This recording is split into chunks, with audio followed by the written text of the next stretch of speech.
देव जाओ अथवा राहो पांडुरंगे पांडुरंगे भावो पांडुरंगे भावो देव जाओ अथवा राहो पांडुरंगे भावो पांडुरंगे भावो पांडुरंगे भावो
देहदा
जाओ अथवा राहो पांडुरंगी दृढ भाऊ चरण न सोडी सर्वथा आण तुझी पंढरीनाथ वदनी तुझे मंगल नाम हृदयी अखंडित प्रेम नामा म्हणे केशवराज केला नेम चालवी माझा विठ्ठल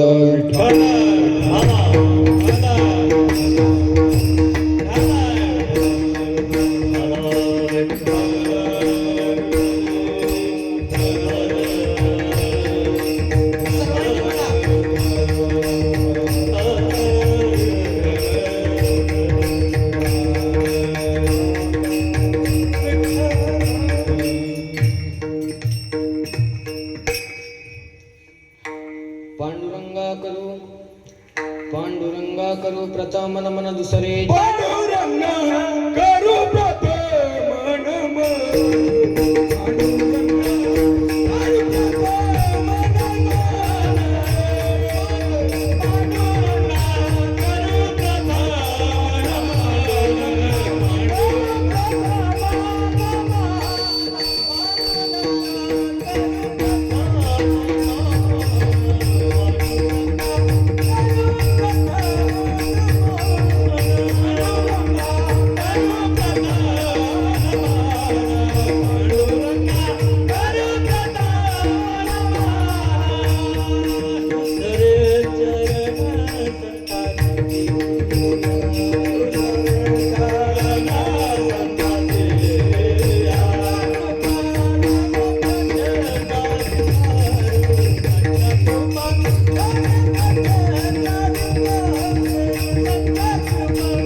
पांडुरंगा करू प्रथम दुसरे चरण संताचिया त्यांच्या कृपादाने कथेचा विस्तारू बाबाजी सद्गुरु दास तुका अलंकापुरी रम्य सिंहासनस्थं पदांभोज तेजस प्रदेशं वेदेन्द्रादिदेवैः सदा स्तूयमानं समाधिस्थमूर्तिं भजे ज्ञानदेवम् ओम नमो ज्ञानेश्वरा करुणाकरा दयाळा तुमचा अनुग्रह लादलो पावन झालो चराचरी जयांचे केल्या स्मरण होय सकळ विद्यांचे अधिकरण तेची वंदू श्री चरण श्री गुरूंचे ते नमस्कारोनी आता मस्तक पायावरी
निज मनु मुकुर सुधारी बरणौ रघुबर बिमल जसूजो दायक फलचारी बुद्धिहीन तनु जानिके सुमिरौ पवन कुमार बल बुद्ध विद्या देव मोहि हरौ कलेश विकार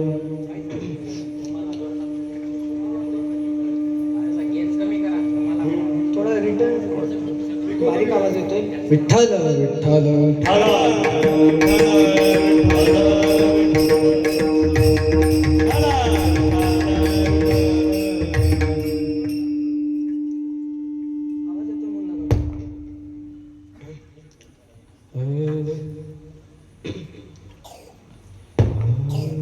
शरण शरण जी हनुमंता तुम्हालो रामदूता भक्तीच्या देवाटा मज दावाव्या सुबटा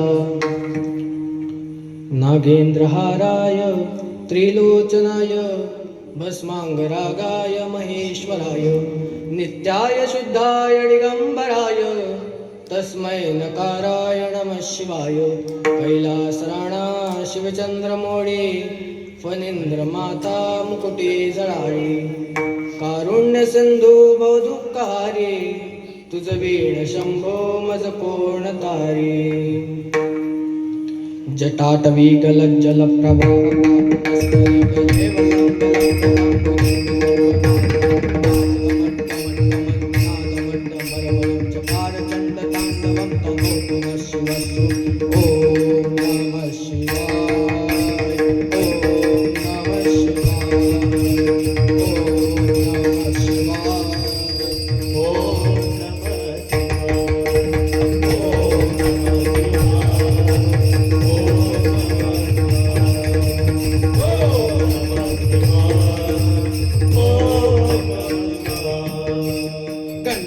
गणात बोते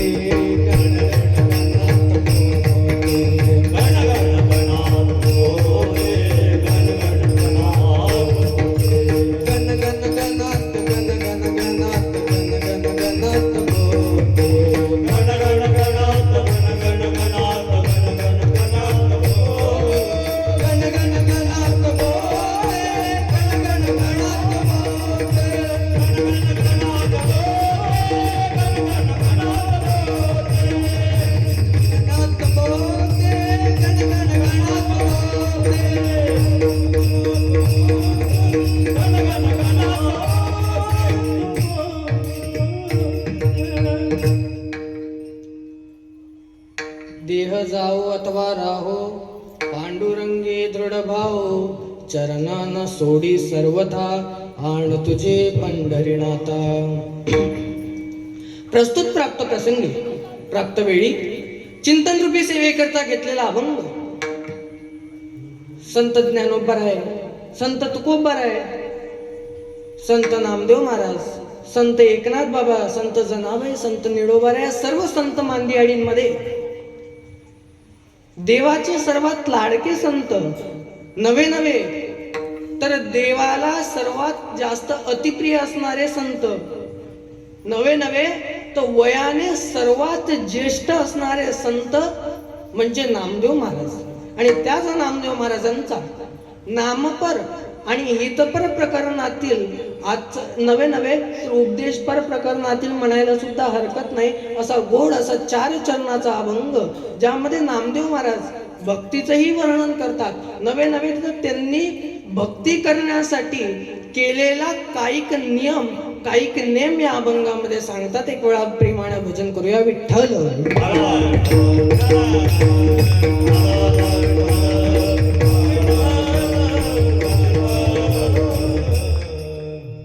काका थोडं कमी करू शकतो.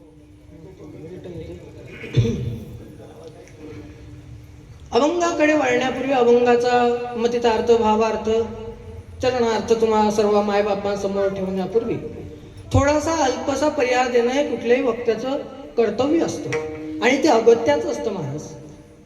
मग तो वक्ता शैक्षणिक क्षेत्रामध्ये असो, तो वक्ता सांप्रदायिक क्षेत्रामध्ये असो म्हणजे पारमार्थिक क्षेत्रामध्ये असो किंवा तो इतर कुठल्याही क्षेत्रामध्ये असो, तो ज्या कोण्या व्यासपीठावर असेल त्या व्यासपीठावरून त्याला थोडंसं का होईना पण पर्याय द्यायचा असतो. तर आपल्या सालाबाद प्रमाणे सुरू असलेला हा श्रीमद भागवत ज्ञान यज्ञ 16 आणि अखंड हरिनाम सप्ताह गोड असं नियोजन सर्व भाविक भक्तांनी सर्व संस्थांच्या कमिटी मंडळांनी विश्वस्त मंडळांनी छान असं नियोजन केलेलं आहे. आणि या आपल्या छोट्याशा नवीन सोनखास ग्रामीण छोटं म्हणायला चालणार नाही, मुळात 4 गट ग्रामपंचायत आहे आणि नवे नवे ते आमची साई ते ग्रामसेवक आहे त्याच्यामुळे छोटं म्हणून आम्हाला तरी चालणार नाही, मला तरी असं वाटतं. बघा आपलं गाव इतकं छान आहे. मंगरुळाला म्हणजे तालुक्याला नेटून असलेलं आपलं गाव आणि मुळात आपला तालुका म्हणजे काही साधा तालुका नव्हे, जिथं नाथबाबांची समाधी आहे, बिरबलनाथ महाराजांची समाधी आहे बघा. आणि त्या क्षेत्राला जवळ नेटून असलेलं आपलं हे गाव, आपले विठ्ठल मंदिर, आणि ते सुरू असलेला श्रीमद भागवत ज्ञान यज्ञ 16वा अखंड हरिनाम सप्ताह या निमित्त आजचं 3ऱ्या दिवसाची सेवा मला मिळाली. 3रा दिवस सप्त्याचा आणि कीर्तनाचा पहिलाच दिवस आहे, म्हणून विचार केला, म्हणलं नामपर प्रकरणातला अभंग घ्यायला काही हरकत नाही. छान अशी सेवा इथे हरिभक्त परायण श्री बबन महाराज देव बाबांची छान अशी कथेची सेवा आहे. गेल्या 30 वर्षापासून हा सप्ताह चालत आलेला आहे बघा. गेल्या 1 वर्ष अगोदर माझंही इथे 1 वेळा कीर्तन होऊन गेलं. नवे गणेश महाराज माझं दुसरं कीर्तन इथंच झालं. पहिलं आमच्या जावयाच्या इथं आणि दुसरं इथं विठ्ठल.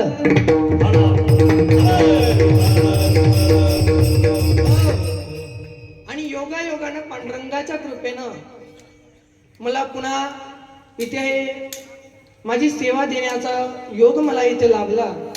तो योग ज्यांच्यामुळे लाभला असे आमचे अरुण काका गावंडे असतील, तसेच सर्व विश्वस्त कमिटी मंडळ असेल, सर्वांचे मी मनापासून आभार मानतो.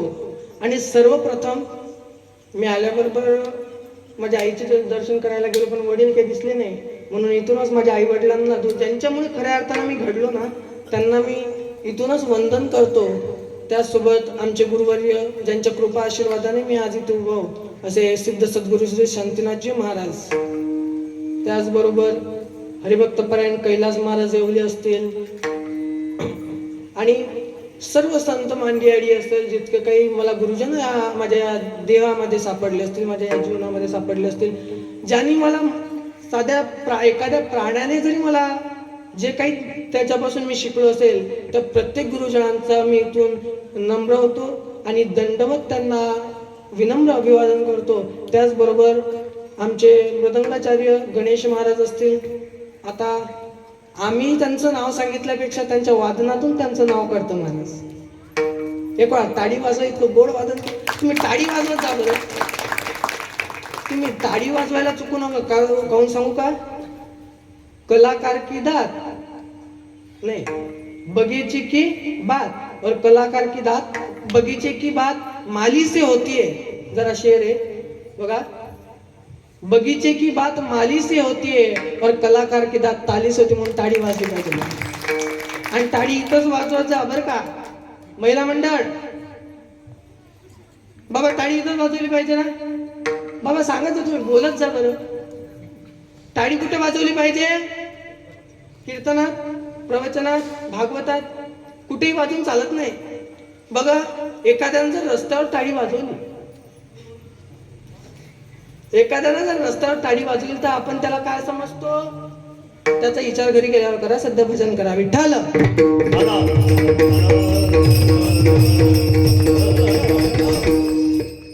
मृदंग सम्राट ज्यांनी महाराष्ट्रामध्ये त्यांचं नव्हे तर त्यांच्या कुटुंबाचं नव्हे तर आपल्या संपूर्ण वाशिम जिल्ह्याचं नाव ज्यांनी संपूर्ण महाराष्ट्राभरामध्ये गाजवलं असे आमचे गणेश महाराज असतील, तसेच या साईडला उभे असलेले आमचे प्रशांत महाराज गाण्याचार्य, त्यानंतर सुधाकर महाराज असतील, आमचे बोरकर महाराज असतील, विनेकरी बाबा असतील, आणि सर्व टाळकरी मृदंग वादक वगैरे सर्व टाळकरी गुंजन मंडळी, आणि सोबत तुम्ही सर्व मायबाप माझ्या या बालकाच्या सेवेकरता आले, म्हणून तुम्हाला सर्वांचा एक वेळा मी विनम्र अभिवादन करतो, तुम्हाला नमस्कार करतो.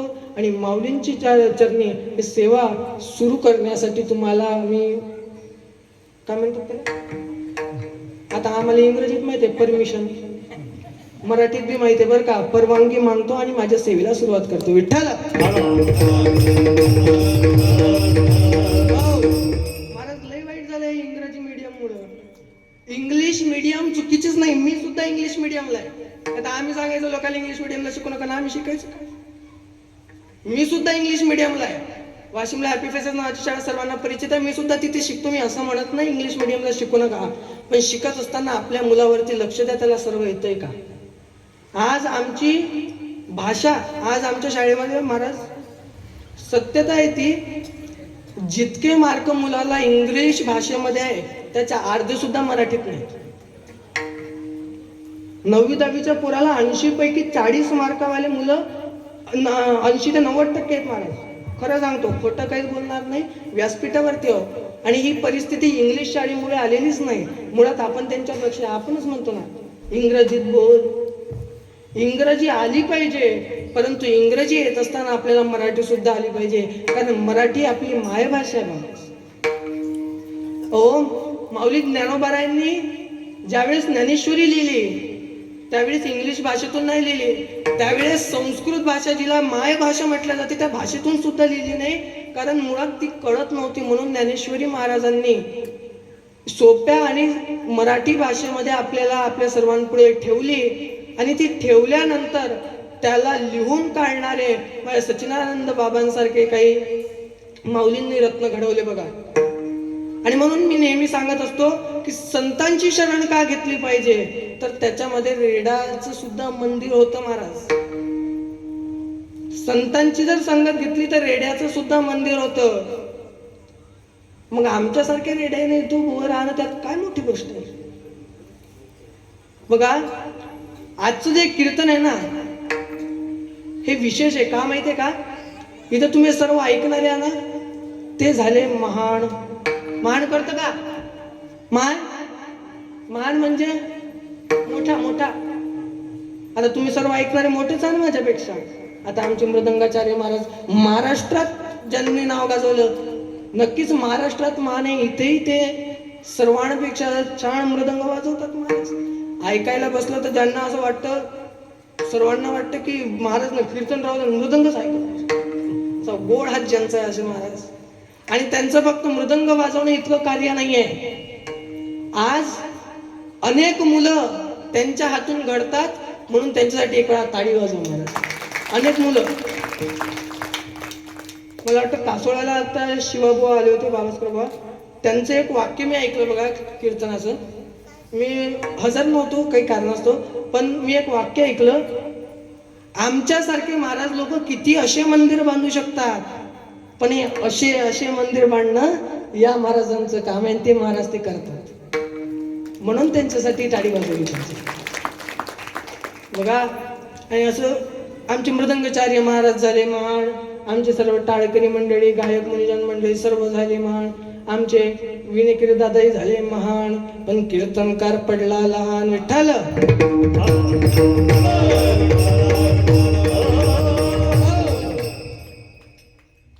लक्षात घ्या, अभंगामध्ये 4 कडव्याचा अभंग नामदेवरायांचा आहे. आपल्याला पहिले नामदेवराय कोण हे कळले पाहिजे. आपण ज्या संप्रदायामध्ये वावरतो, नवे हा कार्यक्रम, हा अखंड हरिनाम सप्ताच्या संप्रदायाचा, त्या संप्रदायाचं नाव वारकरी संप्रदाय. कशाला म्हणतात वारकरी संप्रदाय, तर बहिणाबाई उल्लेख करतात. बहिणाबाई सांगतात की ज्याचा पाया ज्ञानेश्वर महाराज आहेत, ज्याचा कळस तुकाराम महाराज आहेत, ज्याचा विस्तार नामदेव महाराज आहेत, आणि ज्याचा खांब एकनाथ बाबा आहे, तो वारकरी संप्रदाय. इतकंच नाही तर बघा, ज्या संप्रदायाचा पाया ज्ञान आहे, ज्या संप्रदायाचा विस्तार नाम आहे, ज्या संप्रदायाचा खांब शांती आहे, आणि ज्या संप्रदायाचा कळस वैराग्य आहे, त्या संप्रदायाचं नाव वारकरी संप्रदाय.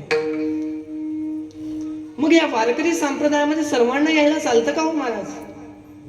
कारण की आज जर बघितलं तर जगाच्या पाठीवरती अनेक संप्रदाय, पण त्या संप्रदायांमध्ये बंधन आहे. बरेच संप्रदाय आहे, परंतु धर्माच्या, जातीच्या, प्रांताच्या, राष्ट्राच्या नावावरती तो भेद होतो. परंतु अख्ख्या जगात एकमेव संप्रदाय आपल्या वारकरी संप्रदाय, जिथं कुठे जातीचा, पंथाचा,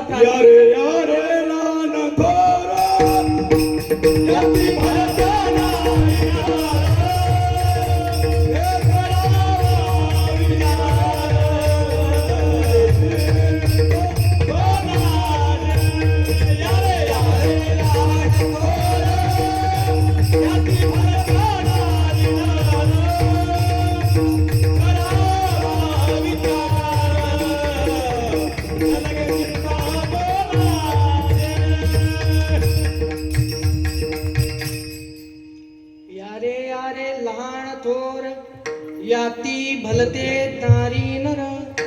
कोणी येऊ शकतं महाराज इथं. इथे कोणाला बंधन नाही बघा. इथे कुठल्या जातीचा आहे, कुठल्या प्रांताचा, कुठल्या राष्ट्राचा आहे, त्याला महत्त्व दिलं जात नाही. त्याच्या मनामध्ये भक्तिभाव किती आहे त्याला महत्त्व दिलं जातं. त्याला वारकरी संप्रदाय म्हणतात. नाहीतर काही ठिकाणी दर्शन घेण्यासाठी सुद्धा भेदाभेद पुरुष आणि स्त्रियांमध्ये होतो. आणि पुरुष आणि स्त्रिया यांच्यामध्ये खरंच मला सांगा काही विभिन्न आहे का महाराज?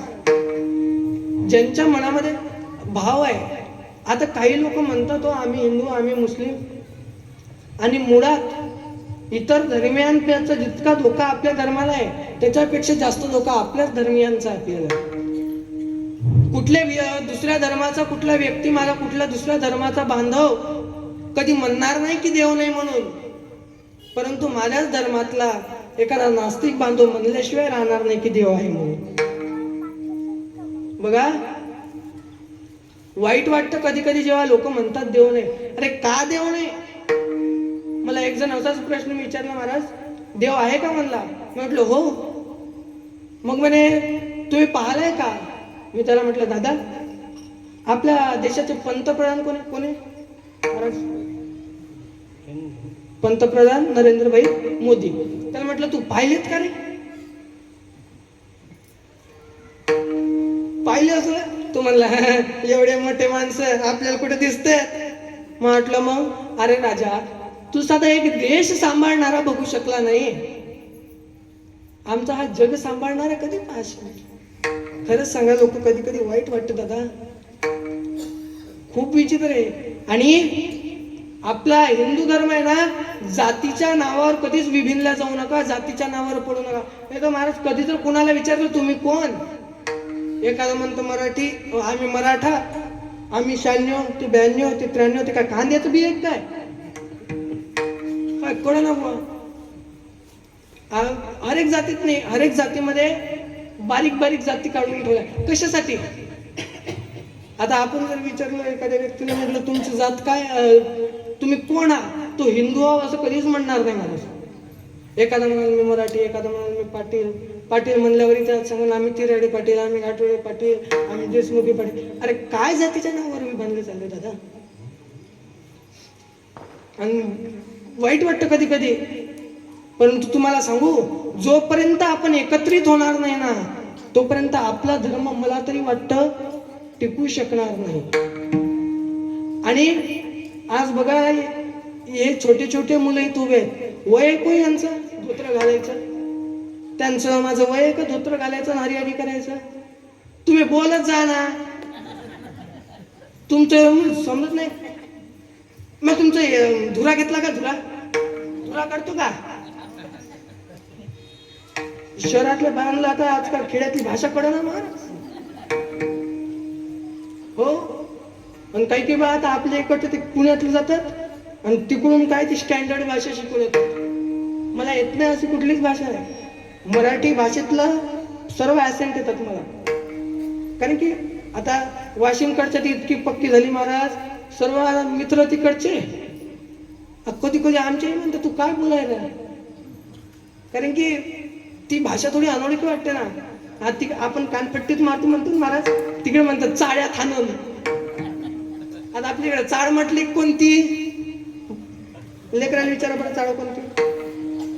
चाळ कोणती? आमच्या शाळेत एका पोराला मला सहज विचारलं, मला वाटतं 8वीत होतं, त्याला विचारलं, म्हटलं चाळ कोणती? चाळ म्हणजे काय? ते म्हणलं बटाट्याची चाळ. माहिती आहे तुम्हाला काय? पु ल देशपांडेंचं पुस्तक आहे विठ्ठल.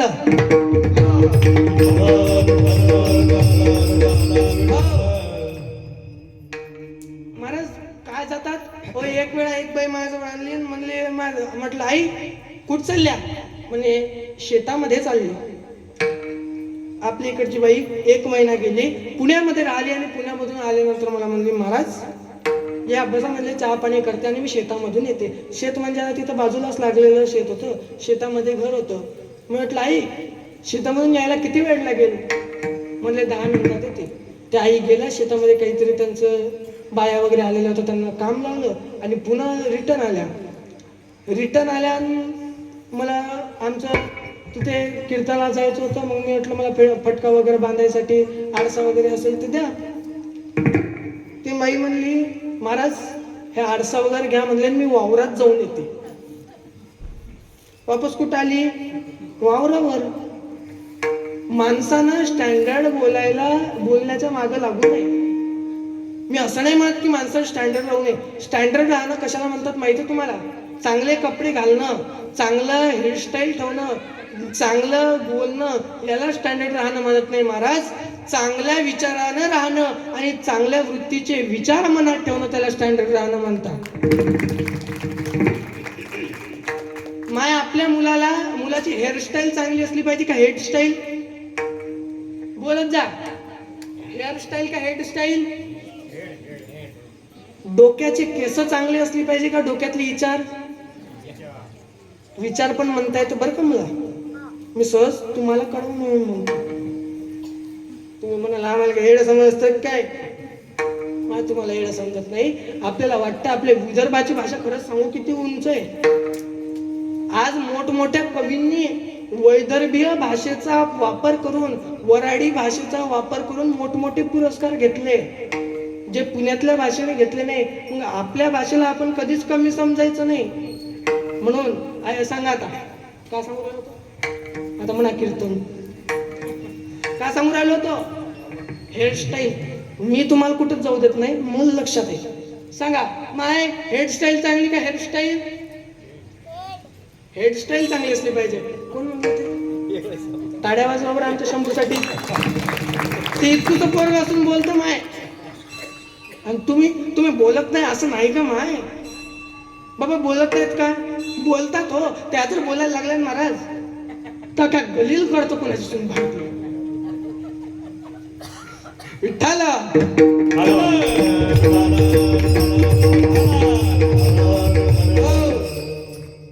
माणसाचे विचार चांगले असले पाहिजे. हेअरस्टाईल म्हणजे विचार आपल्या डोक्याच्या अंदर काय आहे ते चांगले असले पाहिजे. मग एक वेळचं काही चांगलं असो अथवा नसो, त्याच्याकडे काही पडलेलं नसतं. पण जीवनामध्ये जर माणसाचे विचार चांगले असले ना, तर माणूस उंचीवरती जायला कधीच थांबत नाही. गुरुवर्यांचं वाक्य बघा, माणसाची उंची ही त्याच्या कर्तृत्वावर अवलंबून असते महाराज. आपण माणसाची उंची त्याच्या पैशावर ठरवतो का नाही? एखाद्या माणसाजवळ कोट्याधीश एखादा माणूस असेल आणि एखादा जर साधा बिचारा गरीब असेल, पण विचार गरीबाकडे जास्त आहे, मान कुणाला देतो तो आपण? या साहेब कुणाला म्हणतो? पैशावाल्याला म्हणतो की हुशार माणसाला म्हणतो? पैशावाल्यालाच म्हणतो महाराज. पण जगातला नियम आहे, ज्याच्या जवळ पैसा आहे त्याच्याजवळ बुद्धी कमी असते. आणि तीन गोष्टी अशा आहेत जे एक सोबत येत नाहीत. आल्या तर त्याचं कल्याण झाल्याशिवाय राहत नाही. एक पहिली बुद्धी आणि पैसा, या दोन गोष्टी कधीच सोबत येत नाहीत. आणि ज्याच्या जवळ आल्या त्याचं कल्याण झाल्याशिवाय राहत नाही. आणि तिसरी गोष्ट त्याच्यामध्येच आहे,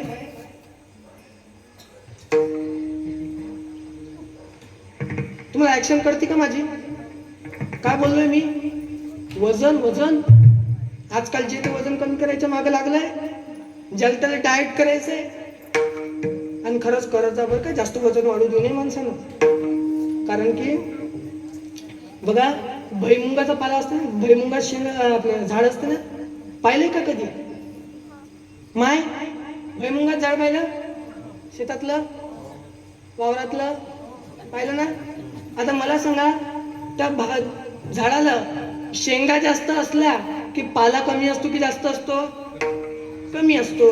मग ज्याच्याजवळ बुद्धी जास्त असते त्या अंगात माझ्यासारखं असतं. मी माझं स्तुती करत नाही बरं का. आणि ज्याच्या शरीराचा धाड दिपाळाचा अतिक्रमण केलेला असतो महाराज, त्याच्याजवळ बुद्धी कमी असते. आता इथं कोणी बसलेलं असेल तर त्यांनी मनावर लावून नये, त्याचं कारण सांगतो. आपण कोण्या मंडपात बसलेलो? धर्म मंडपामध्ये. आणि इथं ज्याला बुद्धी असेल किंवा ज्याला चांगली बुद्धी असेल तोच इथे येऊ शकतो. ज्याची बुद्धीच कुबुद्धी आहे तो कधीच धर्म मंडपामध्ये येत नसतो महाराज. इथे येण्यासाठी फक्त बुद्धी लागत नाही, तर तुकाराम महाराज म्हणतात, माझ्या वडिलांची मिरासी का देवा. कुळातलं पुण्य पाहिजे, DNA मध्ये परमार्थ पाहिजे, तेव्हा माणूस परमार्थ करू शकतो. आणि इथं आल्यावर भजन केल्याशिवाय जर गेले तर मग इथे येऊन सुद्धा फायदा नसतो. म्हणून सर्वांनी भजन करायचं. विठ्ठल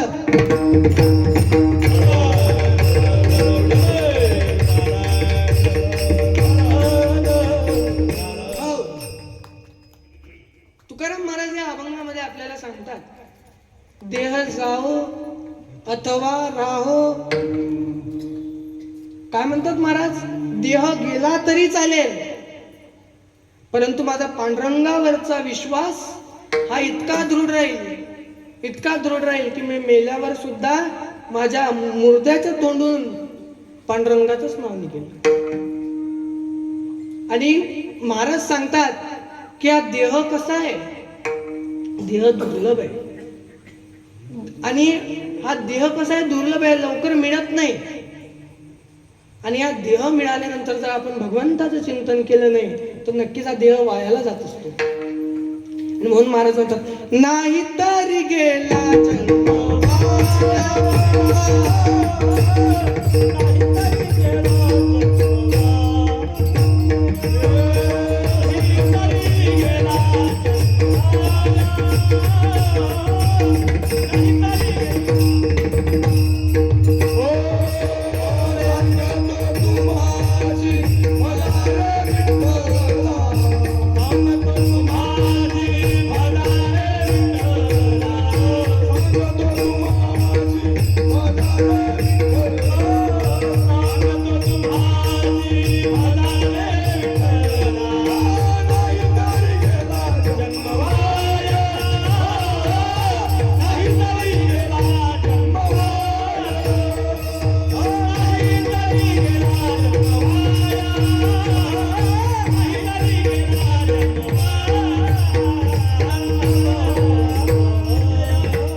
जन्म देवाचं चिंतन केलं नाही तर निश्चित तुमचा जन्म हा वायाला जाईल.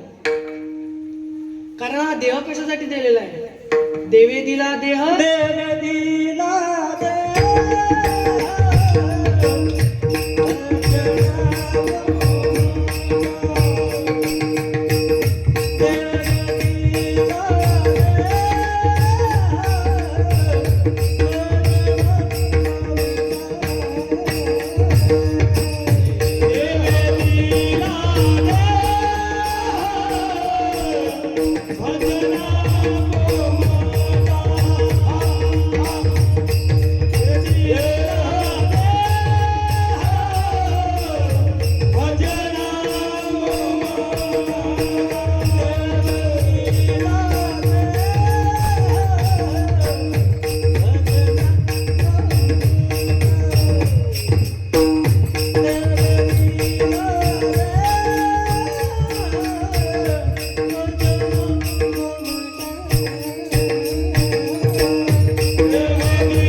भजनासाठी दिलाय. भोजन अगोमटा म्हटलं का भजनासाठी देह दिला. देह कशासाठी दिलेला आहे? भजनासाठी दिलेला आहे. आणि एक दिवस आपल्याला सर्वांना जायचंय, सर्वांना माहित आहे. बघा, सर्वांना जायचंय महाराज. कोणाला थांबायचं इथं? इथं आता बघा कोणाला थांबायचंय? पोलीसवाल्याचे केस राहणार. पोलीसवाला बोलत जा, पोलीसवाला जाणार. आणखीन आता बघा तुम्ही मी एक एक नाव घेतो, तुम्ही जाणार म्हणायचं. पण हा म्हणाल ना, अरे तेवढं उत्तर सांगतो ते तरी या पेपरात कॉपी करून देतोय. कॉपी इथं केली पाहिजे, पण कशाची? हरिनामाची कॉपी केली पाहिजे. इतर गोष्टीची कॉपी करू नये. आता आजकाल लेकर संगतीच्या पायी कॉपी करतात महाराज. आणि एखादं जर चांगलं पोरग, चांगल्या घरचं पोरग असलं, त्याला जर एक दोन जगेगळी भेटलेत ना, तर म्हणतात भाऊ म्हणतील तसं. भाऊ म्हणजे देव. महाराज खलास करून सोडतात त्याला चांगल्या पोराला. आता आपली इकडे निवडणूक यायली, आपली इकडे अख्ख्या महाराष्ट्रात यायली. हा निवडणुकीच्या टाइमला माहिती आहे का, काही काही इतके गडी खतरनाक असतो महाराज. रात्री 1:30 वाजता जाते राहतात. 1:30 वाजता. मग कोणत्याही पार्टीचं भाऊ आले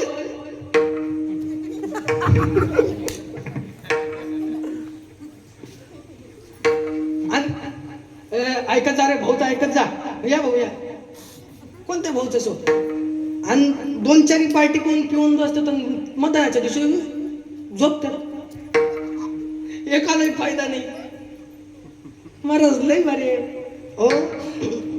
एक वेळा असं झालं, 3 जण मित्र पिऊन बसले आणि रातचं त्याला घरी जायचं. 4 किलोमीटर बाहेर गावाचे होते. आणि तिथून मग आले. एक रिक्षावाला होता. रिक्षावाला म्हणलं रिक्षावाला थांबलं, कुठे जायचं म्हणलं गावात जायचंय. किती घेणार? ते म्हणले 100 रुपये. खिस्सा पडला. ओके घेतले, बसा म्हणले. आता रिक्षावाला चॅप्टर होतं. त्यानं काय केलं, रिक्षा सुरू केली. 3 मिनिटं रेस्ट दिली आणि वापस जागेवरच बंद केली. पुढे जरासही गेला नाही. आणि ते त्यातले तिघातले एक बाहेर पाहतात. आले का? ते म्हणलं हो आले गाव तुमचं. जागेवर सोडलं होतं. दोघं इकडून उतरले, एक तिकडून उतरले. जिकडून दोघं उतरले त्यातल्या एकानं काय केलं, रिक्षावाल्याचं गचूळ पकडलं. गचूळ आणि टन कन जोर आणल्या जरा अशी जोर आहे ना, त्याचे कान फडाटून गेले. त्याला वाटलं कडलं पाय गोवायले. तर दुसऱ्याला म्हणलं पैसे देऊ नको. त्याला वाटलं कडलं गोवायले. तर म्हणलं काऊन मारली? जर आरामशीर चालवत जाय ना. कुठं सोडलं होतं? तिथं सोडलं महाराज. लेकर बाळाची पाळी येऊ ना, तर आरामशीर चालवत जाय. आणि मग तिला ते 100 रुपये काढून दिले. आता तिथून रिक्षावाला बिचारा पडून गेला. तर वाटलं उगीच वापस धरतील. पडून गेला आणि तिथून मग ते पैदल ती काही फुल पिलेले होते. पोट खाली होतं, म्हणजे त्यांचं जेवण वगैरे झालेलं नव्हतं. आणि त्यातलं एक जण म्हणलं भाऊ पोट जरा आवाज करते हो. ते म्हणलं तिघातलं एक होतं चांगलं घरचं. ते म्हणलं माकडे का पाहा लागले, आपल्याजवळ काही नाही. म्हणलं आपण कसं हो असं मोकळा हो म्हणलं, आपलं मोकळं. ते म्हणलं आपल्याजवळ काही नाही. हा भाऊ काही चेष्टा करता का? आम्ही पाहिलं ना तुमच्या इथे ते बकरं होतं ना, बकरं बोकड म्हणतात ना आपल्या इकडे. बोकड होतं. म्हणलं काही चेष्टा करता का? ते म्हणलं अरे पण ते आपलं नाही म्हणलं, ते बाया माणसाची आहे, मग बायकोची आहे म्हणलं ते. आणि तसं बायकोला लय भीतक महाराज, लईच. एका जणाला बायको नेहमी हानी, नेहमी. मी तो कोणाची हानती का? करा बरं एखादा हातवर. राहू द्या मग घरावर कुठे असं. एका जणाची बायको नेहमी हाने महाराज. आणि त्याला हानच असला नाही का, ते मग माझ्याजवळ आला का तो म्हणलं महाराज चला बरं जरा समजवा बरं. समजवायचं म्हटल्यावर महाराज लोकांच्या जवळ येतो का, मग दुसरीकडे जात नाही. विठ्ठल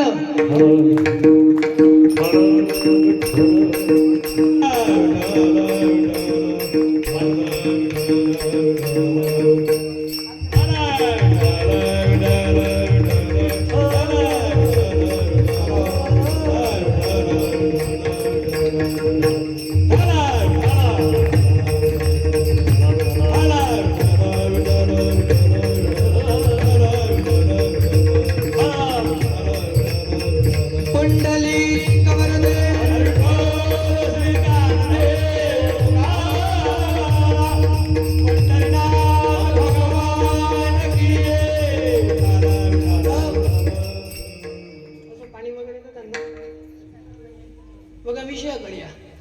आता त्यांना तुम्हाला भाऊ चेष्टा करता का काही पण, त्यातलं एक गेलं, एक का म्हणलं त्यातला भाऊ त्याला म्हणलं अरे बाय माणसाची म्हणलं बायकोची मा.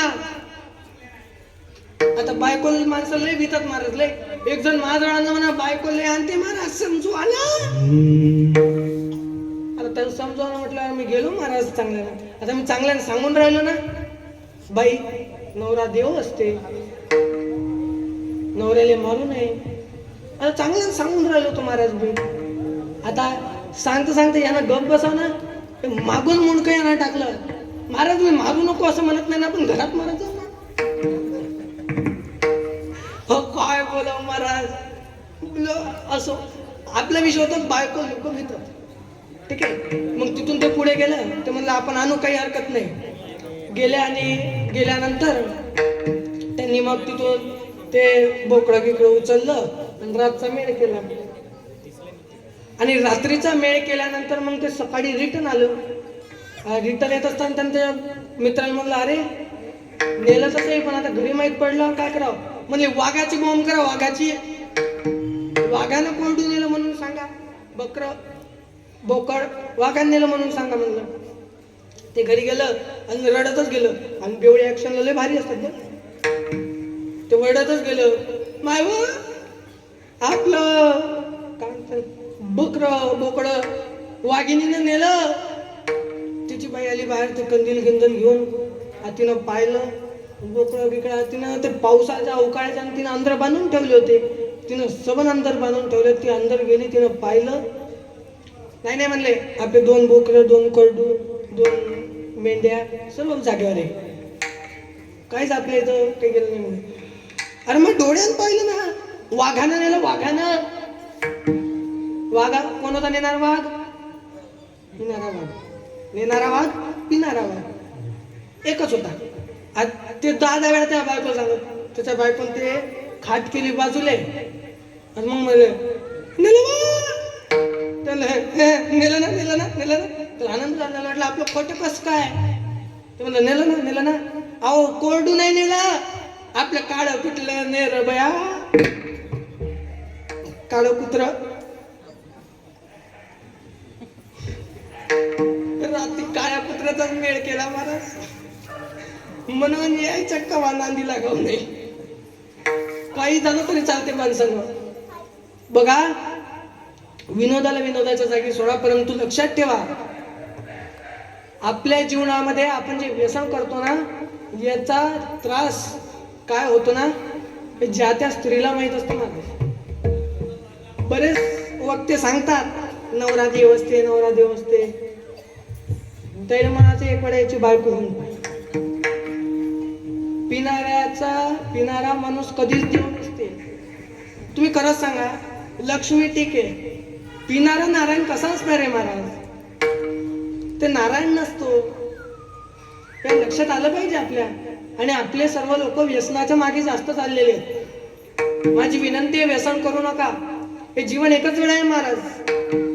जिंदगी एक किराए का घर है, जिंदगी एक किराए का घर है.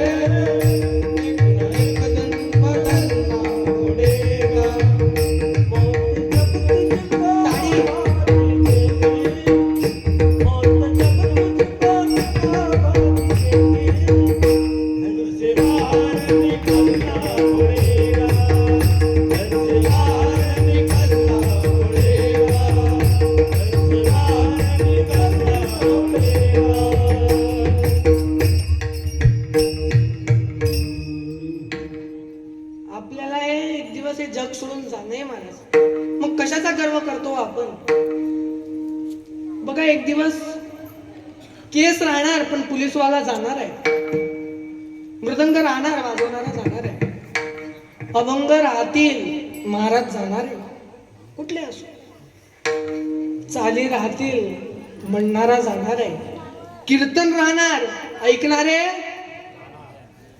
स्वतः चालिक म्हणत नाही. लई भारी महाराज, इकडून तरी आवाज आला, यांना वाटत किती जगू, काल आजोगता जास्त जगणं चांगलं नाही बरं का विठ्ठल.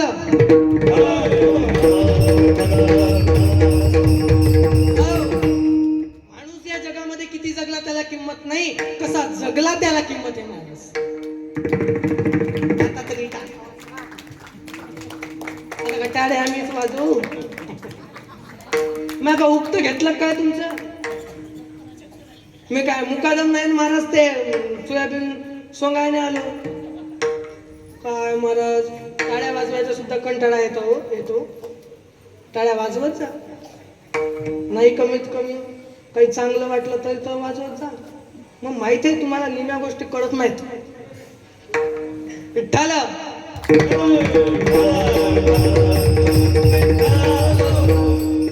महाराज लक्षात घ्या, आपल्या विषयाकडे या. महाराज काय म्हणतात की देह जावो अथवा राहो पांडुरंगी दृढभाव. हा जन्म आपल्याला कशासाठी दिलेला आहे, हा आपला विषय. कशासाठी दिलेला आहे माझा जन्म, माझा बोर्ड होते, आता तरी बोल. कशासाठी जन्म दिला, भजनासाठी हा जन्म दिलेला आहे, देवाचं चिंतन करण्यासाठी हा जन्म दिलेला आहे. त्यात देई घर देवाचे भजन,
श्रोता इतका पक्का असावं न सांगता टाळ्या वाजल्या पाहिजे.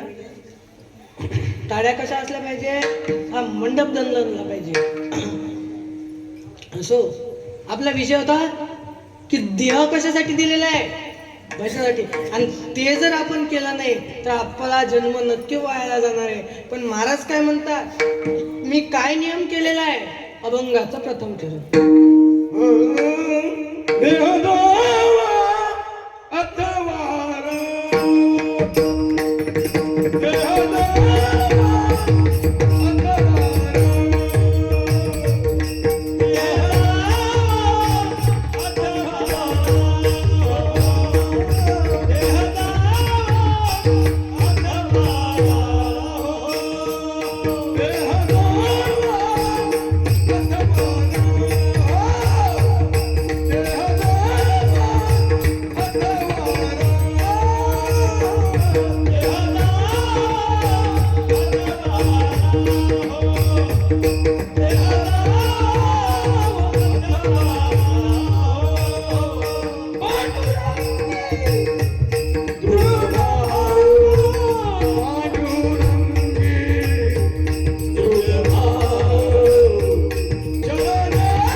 किंवा नाही गेला, मी माझ्या देवावरचा भाव सोडणार नाही. आणि मुळातच देवाला भाव महत्वाचा आहे बरं का. पत्रम पुष्पम फलम तोयम यो मे भक्त्या प्रवृत्तमश्नामी प्रयतात म्हणा. मनामध्ये जर भाव असेल तर तुम्ही साधं पान जरी वाहिलं ना तरी देव पावतो. देवाला नाही वेगवेगळे षडोपचार करण्याची गरज, पण देवाला भाव पाहिजे. आणि महाराज म्हणतात आम्ही काय नियम केला तर आमचा तोच भाव कसा आहे, दृढ आहे. दृढ म्हणजे आमचा तो भाव इतका कट्टर आहे, इतका पक्का आहे की आम्ही देवाला सोडणार नाही. आणि म्हणून चरण न सोडी सर्वता आण तुझी पंढरीनाथ. महाराज काय म्हणतात, महाराज म्हणतात की आम्ही देह गेला आणि नाही गेला तरी त्याच्याकडे तर लक्ष देणार नाही, परंतु आमचा देवावर इतका दृढ विश्वास आहे, इतका दृढ विश्वास आहे की आम्ही देवाचं चरण कदापि अख्ख्या आयुष्यात नवे नवे आयुष्य गेल्यानंतर सुद्धा सोडणार नाही. आणि कोणाची आण घेऊन सांगतात महाराज, माझ्या पांडुरंगाची आण घेतात. आज आपण सर्वांनी आण घेतली पाहिजे की मी पांडुरंगाची आण घेतो, मी माऊलीची आण घेतो की मी सतत देवाचं नामस्मरण करेन. प्रत्येक माय माऊलीनं आज शपथ घेतली पाहिजे की माझा मुलगा नाही यांच्यासारखा उभा राहिला तरी चालेल कीर्तनात, नाही माझ्यासारखा कीर्तनकार झाला तरी चालेल, पण मात्र वाईट मार्गाला आपला मुलगा गेला नाही पाहिजे. हरेक मुलगा कीर्तनकारच होईल, हरेक मुलगा टाळकरीच होईल आणि हरेक मुलगा परमार्थातच जाईल अशातला भाग नाही. परंतु त्याच्यात न जाता सुद्धा पारमार्थामध्ये म्हणजे परमार्थ पूर्णपणे अंगी न लावता सुद्धा देवाच्या नामस्मरणामध्ये इतकी ताकद आहे की थोडासा परमार्थ सुद्धा आम्हाला खूप मोठं करतो महाराज, खूप मोठं करतो. आणि म्हणून आपल्या मुलाला हरिपाठ नाही वाचतात त्याला शिकवा, नाही जमत त्याच्या मागे लागा, त्याच्याकडून करून घ्या. नाही काही जमत ना त्याला, नाही ना अळा नाही तो, मग कमीत कमी राम राम तरी म्हणून घ्या. आणि तुम्ही सुद्धा सर्व म्हणा, कारण की जोपर्यंत आपला बाप म्हणत नाही, आपली माय म्हणत नाही, तोपर्यंत लेकरू शिकत नसतं महाराज. बरेच लोक मला म्हणतात की महाराज तुम्ही म्हणता आई वडिलांनी नामस्मरण केलं तरच मुलगा करतो, हे खरंय का? मी म्हटलं हो दादा खरंय, कारण की जोपर्यंत आई वडिलांचा, मला खरंच सांगा आपल्याला जर शुगर निघाली तर डॉक्टर पहिला प्रश्न काय विचारतो, राधे मामा काय विचारतो पहिला प्रश्न? बाबाला आहे का, आईला आहे का, आजोबाला आहे का? का विचारतो? डीएनए मध्ये जर शुगर असेल म्हणजे रोग जर डीएनए मध्ये असेल तर तो येतो. तसाच माझा परमार्थ, माझ्या पांडुरंगाचं नामस्मरण जर तुमच्या डीएनए मध्ये असेल तर नक्कीच ते तुमच्या जीवनात येईल आणि ते असलं पाहिजे. आज मी इथे उभं राहतो, उगीच नाही राहत. बघा कुठलाच व्यक्ती या व्यासपीठावरती उभं राहत असताना असाच राहत नाही. हे व्यासपीठ ही नारदाची गादी आहे खरं आहे, पण ही पहिली वारकरी संप्रदायामध्ये पहिली गादी जर कोणाची म्हणायला गेलं तर नामदेवरायांची गादी आहे, ज्यांचा आज अभंग आहे. आणि ही इतकी श्रेष्ठ गादी आहे, याच्यावर सहज कुणालाही उभं राहता येत नाही बरं का. याच्यावरती उभं राहण्यासाठी पुण्य लागतं महाराज. पखवाजाची सेवा करण्यासाठी पुण्य लागतं, अभंगाच्या चालीची सेवा करण्यासाठी सुद्धा पुण्य लागतं. ते टाळ वाजवणं लोकांना वाटतं नुसतं उभं राहून ठोक्यान नाही, सर्व खेळ त्या टाळांवरती असतो. परंतु लोकांना आजकाल परमार्थ म्हणजे येड्या बावळ्याचा आणि म्हातारायचा खेळ वाटायला लागला. माय माऊली सांग बरं, तू जेव्हा मंदिरामध्ये जातं तेव्हा देवाला फुल वाहतं का? फुलं वाहतात तुम्ही? मला सांगा तुम्ही फुलं कसे वाहतात? म्हणजे तुम्ही ते सडेल सुडेल फुलं वाहता काय चांगले ताजे ताजे फुलं वाहता? मला आवाज नाही आला जोऱ्यानं, बाईकच्या बाजूला असून माझा आवाज येतोय. बोला, ताजे वाहता का शिळे? ताजे फुलं वाहता, शिळे का वाहत नाही? म्हणजे तुम्ही देवाला फुलं सुद्धा ताजे वाहता महाराज, पण हरिपाठन काकड्याला म्हातारे आणून बसवता.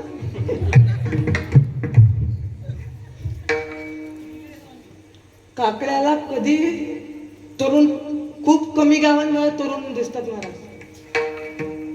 वाईट वाटतं. बरं काकड्या सकाळी उठायचं जीवाला तर 5 वाजता उठतो, काका 3 वाजता असतो, ठीक आहे. संध्याकाळी हरिपाठाला नाही, वर्षभर आपल्या गावामध्ये सप्ताह 7 दिवसाला तेव्हा तरी आलं पाहिजे. आणि ही जी आता येणारी एकादश आहे महाराज, ही देवाला उठवणारी एकादश आहे. काकड्यामध्ये देवाचं जेव्हा वर्णन केलं जातं तेव्हा देवाला उठवलं जातं.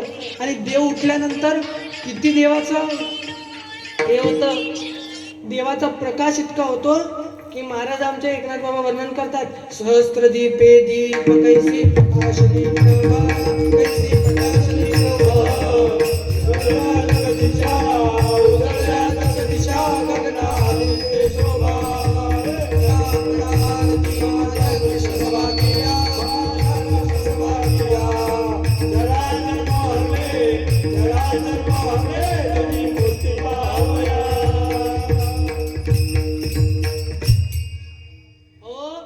संपूर्ण आकाश, माझं गगन सुद्धा इतकं शोभित होतं. इतकं माझ्या पांडुरंगाला उठवल्यानंतर आषाढीला माझा पांडुरंग झोपतो, कार्तिकेला उठतो. मग आपण का करू नये, का करू नये महाराज? देवाला उठवण्याचं भाग्य आपल्याला मिळतंय, मग नक्कीच आपण ते केलं पाहिजे. बघा, देवाचं चिंतन करत असताना कशाच्या का माध्यमातून होईना देवाचं चिंतन घडलं पाहिजे. मग ते काकड्या असो, हरिपाठ असो, काही का असणार, काही असो. आणि ते जर देवाचं चिंतन घडलं तर आपल्याला कशाचीच उणीव भागत नाही. आणि म्हणून महाराज काय म्हणतात की माझ्या मुखी काय राहतील, तुमचे हरिनाम राहतील, तुमचं मंगल नाम राहील. कशाला म्हणतात मंगल नाम? जे शुभ आहे, जे ज्याचं वर्णन करायला गेलं तर शब्द कमी पडतील, असं माझ्या देवाचं नामस्मरण आहे महाराज. त्या देवाचं नामस्मरण, त्या देवाचं मंगल नाम गाईल. आणि इतकंच नाही तर माझ्या अंतःकरणामध्ये मी देवाप्रती भाव ठेवेल, अखंडित प्रेम ठेवेल, असं माझे महाराज म्हणतात. आणि हे जर झालं, आता देवाला शेवटी महाराज म्हणतात शेवटच्या चरणामध्ये की मी इतकं सर्व तुझ्यासाठी नेम केला, मग तू माझ्यासाठी काय केलं पाहिजे? तुका म्हणे केशव राधा, तुका म्हणे केशव राधा, नाम म्हणे केशव राधा,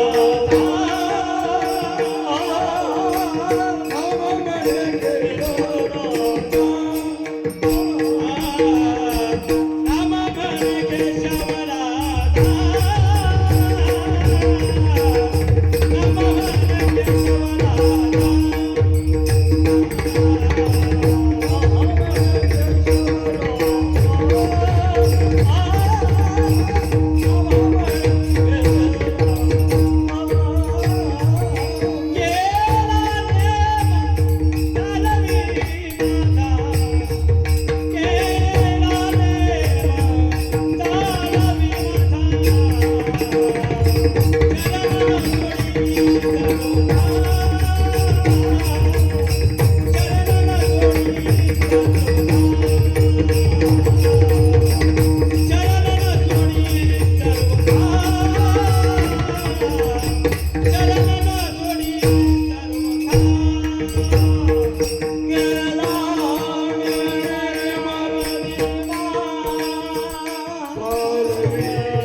महाराज म्हणले नामा म्हणे केशव राजा केला नेमा चालवी माझा.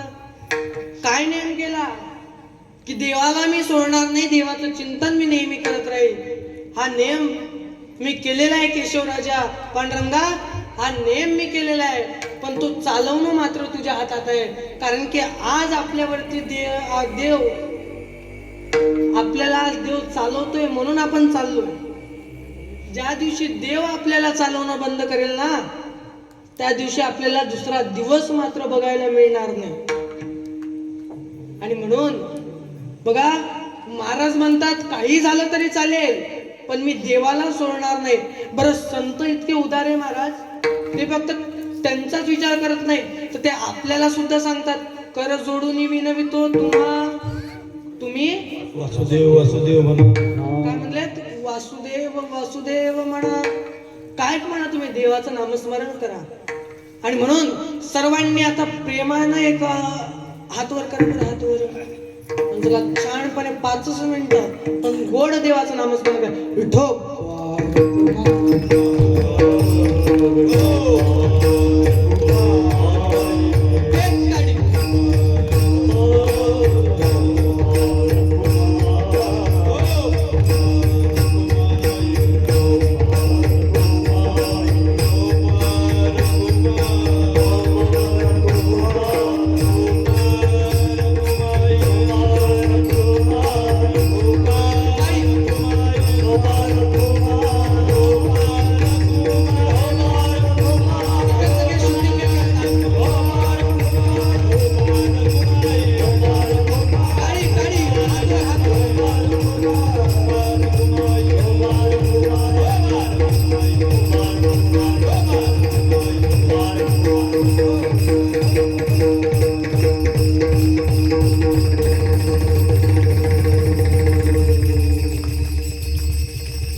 कसा आनंद वाटतो बघा. पण फक्त देवाचं नाव घेऊन चालत नाही या जगामध्ये. या जगामध्ये जर आपला उद्धार करून घ्यायचा असेल तर जितकं आपण देवाचं नाव घेतो तितकं संताचंही नाव घेणं महत्वाचं आहे. कारण की संत म्हणजे ज्यांच्यामध्ये षडविकारांचा झाला अंत, ते आहेत संत. ज्यांच्यामध्ये काम, क्रोध, मद, मत्सर, लोभ काहीच नाही आहे, ते नेहमी आपला उद्धार करण्यासाठी बसलेले असतात. म्हणून त्यांचा सुद्धा नामघोष झाला पाहिजे. म्हणून सर्वांनी प्रेमानं म्हणायचे ज्ञानेश्वर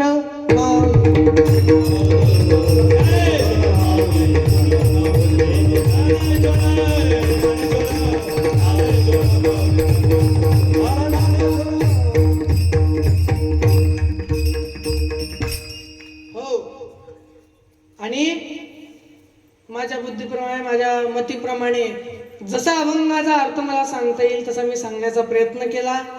सर्व गुणीजन मंडळी असतील, आमचे मृदंगाचार्य महाराज, गणेश महाराज असतील, बोरकर महाराज असतील, आमचे प्रल्हाद महाराज असतील, प्रल्हाद महाराज बोरकर असतील, प्रशांत महाराज, सुधाकर महाराज, सर्व गायक मुनिजन मंडळ, हे आमचे छोटे माझे बालमित्र असतील, आणि तसेच तुम्हा सर्वांनी छान साथ दिली.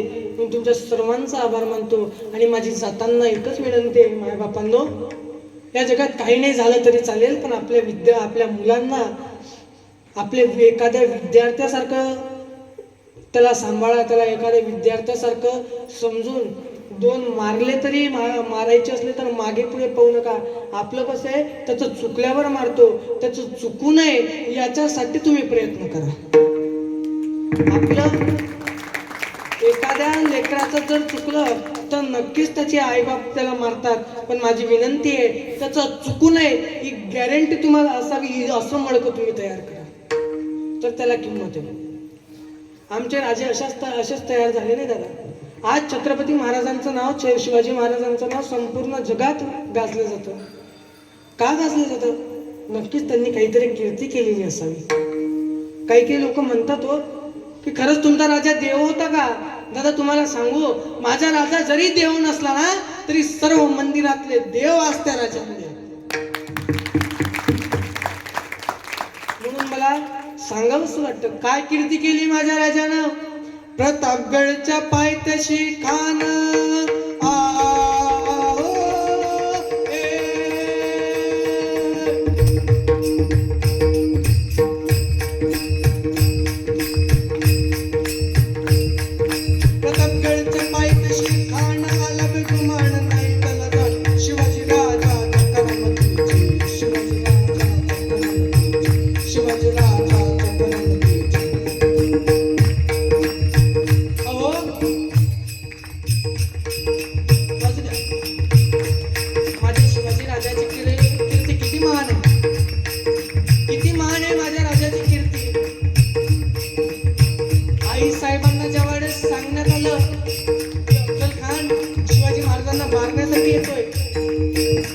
आईसाहेबांनी सांगितलं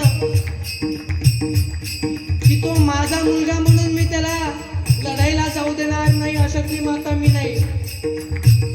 आणि शिवाजी राजांना सांगितलं तू जा, कारण शिवाजी महाराज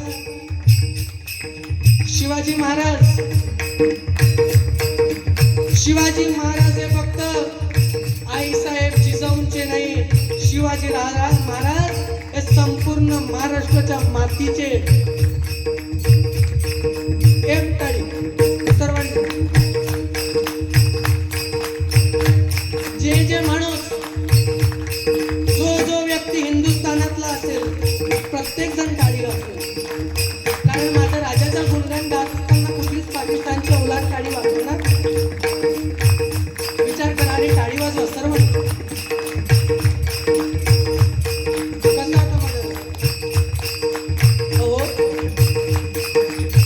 जेव्हा अनेक लोक वर्णन करतात, त्याच्यामध्ये एका जणांनं वर्णन केलं, कसा राजा एक वेळचं स्वतःवरचं आलेलं संकट माझा राजा कधी दुसऱ्यावर टाकणार आहे का? आज आपण इथे उभे आहोत त्या राजामुळे. महाराज खरंच सांगा,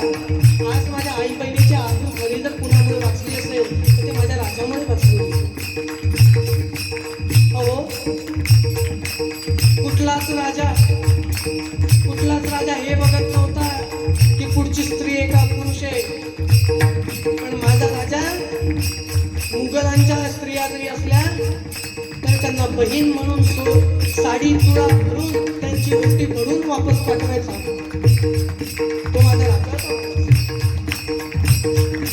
आणि अशा राजानं माझ्या त्या अफजल खानाच्या भेटीसाठी छान मंडप बांधला होता. अहो तो अफजल खान सहज आला नाही. येत असताना पंढरपूरच्या मंदिरात आला. आणि तिथं गाय कापली. त्या नराधनाने माझ्या पांडुरंगाच्या पुढे गाय कापली. महाराज शिवराजांना कळालं. तिथून तुळजापूरला जाणार. आई भवानी 2 मावळ्याचं स्वप्न केली. सांगितलं तो माझा राग करेल, मला उचलून ठेवा. ओरिजिनल मूर्ती उचलून ठेवली महाराज. आणि एक बनावटी मूर्ती आणून तिथं ठेवली. तुळजापूरला बनावटी का असेना, पण आमच्या देवीला चितळा केला तो त्या अफजल खानाने. महाराज त्या देवीचा चितळा केला. किती वाईट वाटलं असेल. सर्व भक्तजन तिथं त्यांच्या पुढे चितळा केला. बनावटी का असेना, पण आमची देवी आमची माय होती. आणि मग आता काय करावं, त्याला मारावं लागेल. मग त्याच्या भेटीसाठी सांगावं लागेल. त्याला भेटीसाठी विनंती केली. आणि मग त्यांनी शानदार शहाणा निवडला. भेटीसाठी छान उभारला, भेटीसाठी छान उभारला. नक्षीदार छान आणाला, नक्षीदार छान आणाला. खाना संघ कोण होता? खाना संघ सय्यद बंडा होता. पण आमच्या शिवरायांसंग सुद्धा साधा सुद्धा मावळा नाही. जीवा महाडा आज म्हटल्या तो होता जीवा म्हणून वाचला शिवा. का वाचला? ज्यावेळेस अफजल खानाला मारलं महाराज, मागून सय्यद बंडा मारायला गेला. पण सय्यद बंडाला जागेवर झोपवणारा माझा जीवा होता. शिवबाच संगती माळा, शिवबाच संगती माळा, शिवबाच संगती माळा. आणि खानानं आलिंगन दिलं आणि म्हटलं, शिवाजी आओ, शिवाजी आओ, हमारे गले लग जाओ. खान हक मारतो हसरी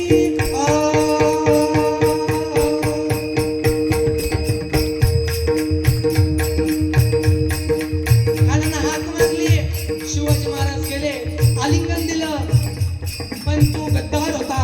त्यानं महाराजांच्या अंगावर चिलखत घातलं. आणि चिलखत घातल्यानंतर महाराजांना माहित होतं हा गद्दार निघणार आहे. महाराज आतून त्यांचे काही भाव नाही म्हणून त्यांचे ते कपडे वगैरे घालून आलेले होते. आणि अशा याच्यात खानाचा वाद उभा केला. तेवढ्यात खान एडवडला. महाराजांनी पोटामध्ये पिचवा ढकलला, पोटामध्ये पिचवा ढकलला, पोटामध्ये पिचवा ढकलला. वाघनकाचा मारा केला, वाघनकाचा मारा केला. खानाचा कोथळा पाडला. जिराजी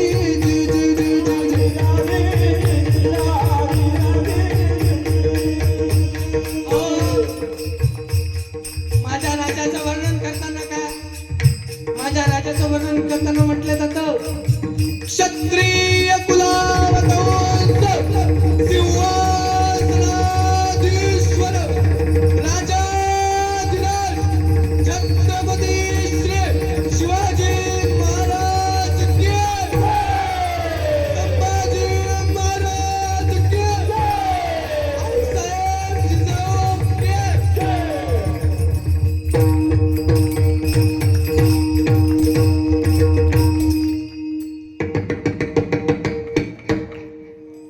सांगितलं जातं आज आहे माझ्या राजाचं वर्णन. आज याची गरज आहे महाराज. आज प्रत्येक माझ्या हिंदू बांधवाला माझं सांगणं आहे, दादा आपल्या धर्माविषयी इतका कळवळा ठेवा की दुसऱ्यानं आपल्या धर्माकडे मान उचलून सुद्धा बघितलं नाही पाहिजे. इतका कळवळा मात्र आपल्या धर्माविषयी आपल्याला असला पाहिजे.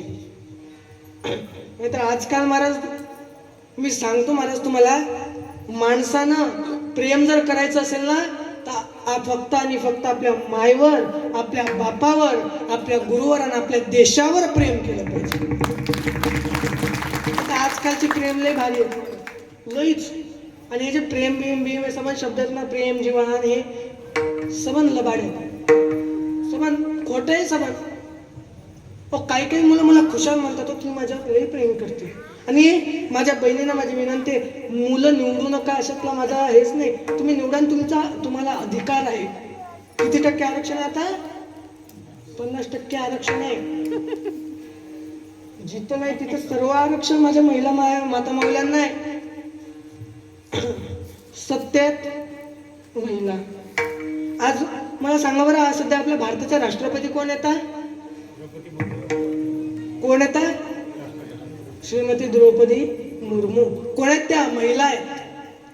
महिलेची ताकद काय असू शकते? आपल्याच महाराष्ट्रातल्या एका मायेनं राष्ट्रपती होऊन दाखवलं, प्रतिभाताई पाटलांनी. का नाही हो? अहो, विमान चालवायला सुद्धा महिला आहे. पण माझी विनंती आहे, सर्व हुशार असतात, पण ते कसं, एखादा नासका कांदा असला की अख्खं पोतं खराब करतो महाराज. तशी माझी विनंती आहे, ताईंनो चांगले मुलं निवडा. आता आजकाल आमची ताई कशी मुलं निवडते, जसं वन साइड भांग, बगलात गोचिड्या, अंडरपॅन्टला उवा, आणि त्याला म्हणते तूच माझी जान. आणि आमचं बी काही ढंगाचं नसतं. ती म्हणते ती माझ्यावर लई प्रेम करते. अरे एड्या, ती प्रेम बिम नाही करत, ती नुसतं ATM मोकळं करीत. अहो महाराज, एक वेळा मी एका शेगावला होतो, तेवढा ते भिकारी व्यक्ती माझ्याजवळ आला. अगदी दयनीय अवस्था होती बिचारायची. आला माझ्याजवळ, म्हणला महाराज, धोत्रावरच होतो त्यावेळेस, म्हणलं महाराज 5 रुपये द्या बरं. मी खुशाल म्हणून दिलं, मला तरी काय तुमच्या जवळचं घ्यायचे आणि तिकडे द्यायचे. मी खुशाल म्हणून देऊन टाकले. म्हटलं जाऊ द्या, देऊन देऊ. ते 5 मिनिटात वापस आलो. मला महाराज आज 5 रुपये द्या ना. म्हटलं या खाण्यान वापस 5 रुपये मागायला आलं. आता हे 5 कशाला पाहिजे? म्हटलं मैत्रिणीला. म्हटलं बाबा, भिकारीला बी मैत्री नसती का? अहो म्हणले महाराज, तिच्या छानच भिकारी झाला. काय बोलाव महाराज, जितकं सांगा तितकं कमी आहे ना. म्हणून जीवनामध्ये पहिले 25 वर्ष काय करायचं शास्त्र सांगतं आमचं. प्रथमं नार्जितं विद्या, द्वितीयं नार्जितं धनं, तृतीयं नार्जितं पुण्यं, चतुर्थं किं करिष्ये. पहिल्या 25 वर्षामध्ये तुम्ही पहिले विद्या म्हणजे अभ्यास करा, विद्या कमवायच्या मागे लागा, तर जीवनामध्ये नक्कीच आपला उद्धार होईल.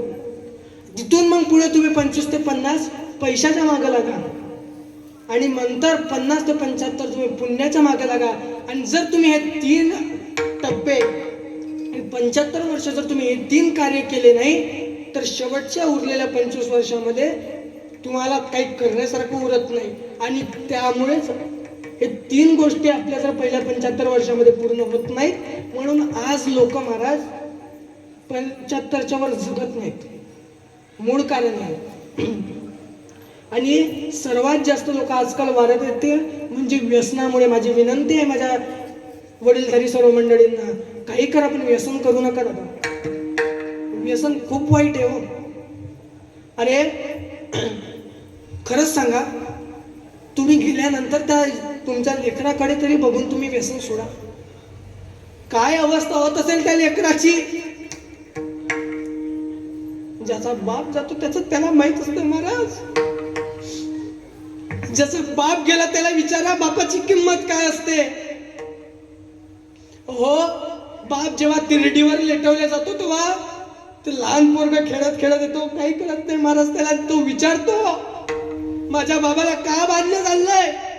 त्याच्या आई रडू सांगते, बाबा आता तुझा बाप राहिला नाही म्हणजे कुठे गेला माझा बाप. ती आई सांगते, बाळा तुझा बाप देवाघरी गेला. बाप देवा घरी गेला असा ओरडू ओरडू ते पोरग खेळत राहत, त्याला कळत नाही हो. 5-7 वर्षाचं ते पोर शाळेत जात. शाळेत गेल्यावर मास्तर विचारतो इतके दिवस का आला नाही. तो सांगतो माझा बाबा देवा घरी गेला होता. माझा बाबा देवा घरी गेला म्हणून मी सध्या आलो नाही सर.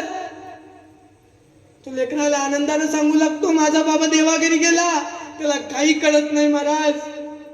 आणि त्यावेळेस मग एखादं पोरग सांगतं अरे तुझा बाप देवा घरी नाही गेला, तुझा बाप गेला, तुझा बाप या जीवनातून गेला. खरंच सांगा त्या छोट्याच्या पोराचं काही चुकलंय का हो? का त्याला विरह दिला बापाचा? माझी विनंती आहे महिला मंडळींना, काही करा माय पण आपल्या लेकरांना सांभाळ. लेकरांना सांभाळा माझ्या माय बापांना. लेकरांकडे बघा. नाही काही तर माझी विनंती आहे तुम्ही कुठलेही व्यसन करा, परंतु असं व्यसन करू नका ज्यामुळे आपलं जीवन घातक होईल. आणि ते जीवन घातक झाल्यामुळे आपल्यापेक्षा बघा या जीवनातून गेल्यानंतर तुम्हाला काही फरक पडत नाही. एक वेळा माणूस गेला खरा फरक त्याच्या परिवाराला पडतो महाराज. आणि आजची या दारूमुळे इतकी दयनीय अवस्था झाली. लोक म्हणतात तुम्ही असे सांगता का सांगता असे दादा आम्ही याच्यासाठी नाही सांगत की आम्हाला कोणाचा काही दारू आहे. डायरेक्ट म्हणतात महाराज की त्या महाराजाला काय करायचंय, आम्ही का त्याच्या बापाची पितो का. दादा तू आमच्या वडिलांची आमच्या बापाची पित नाही, पण तुझ्या बापाच्या आधी तू जातो याचं वाईट वाटतं.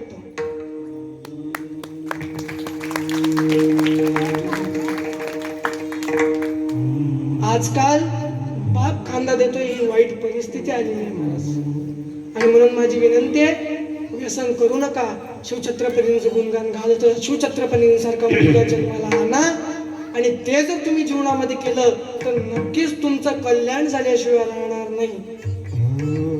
सर्व गायक भजन मंडळींनी छान असं मला सहकार्य केलं. आमचे पकवाज वादक गणेश महाराज असतील, आमचे उमाळे महाराज असतील, सुधाकर महाराज असतील, बोरकर महाराज असतील, सर्व गायक भजन मंडळ, हे छोटे बालमित्र मंडळ असतील माझे, तसेच तुम्ही सर्वांनी मला तुम्ही सहकार्य केलेलं आहे. खरंच तुम्हाला द्यावे तितके धन्यवाद. आणि माझी विनंती आहे जाताना एक वेळा सर्वांनी देवाचं चिंतन करून जावं. हे जे शेवटचं कीर्तनामध्ये जितके वेळा विठ्ठलाचं किंवा देवाचं नामस्मरण होतं ना, हे आमच्यासाठी नाही तुमच्यासाठी होतं. म्हणून सर्वांनी हात वर करून देवाचं चिंतन करा. विठ्ठल जय जय.